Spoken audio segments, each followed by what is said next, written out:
mun nimi on Jussi.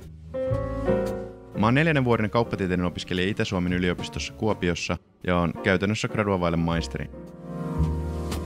Mä oon ollut koko opiskelun ajan aktiivisesti mukana opiskelija-ainejärjestön toiminnassa ja oon toiminut muun muassa Premio ry:n hallituksen puheenjohtajana 2010.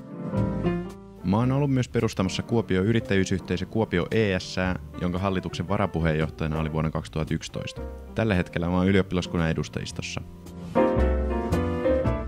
Mä tykkään todella paljon markkinointiin liittyvistä asioista ja opintojen kautta on tullut selväksi asiakkaan näkökulma ja sen ymmärtämisen merkitys liike-elämässä. Mä toimin opintojen ohella myös osa-aikaisena yrittäjänä, jonka kautta tää näkökulma on vahvistunut entisestään.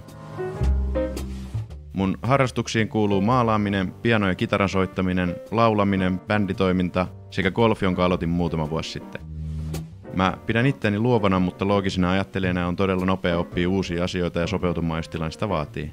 Mä pyrin myös työntämään itseäni mahdollisuuksien mukaan pois mun mukavuusalueeltani uusia asioita oppiakseni. Mun aktiivisuudesta ja sitoutumisesta tekemisiini kertoo osaltaan myös Premio ry:n myöntämät kultainen ja pronssinen ansiomerkki. Nyt kun kurssit on suoritettu ja opinnot muutenkin graduavaille valmiit, olisi aika siirtyä ihmettelemään työelämän ihmeellistä maailmaa. Mä etsin siis töitä tositarkoituksella, eli työtä, jossa pidemmällä tähtäimellä mä pystyisin omalla osaamisellani ja aktiivisuudellani vaikuttaa työn suoritukseen, laatuun ja ehkä jopa työtehtäviin, joissa mulla olisi mahdollisuus kehittyä. Jos kiinnostuit yhtään ja luulet, että mä olisin oikea henkilö työskentelee sulle, sun sukulaisille, tutuille tai ihan vaan kyselee kuulumisia, niin ota yhteyttä. Ihan rohkeasti vaan.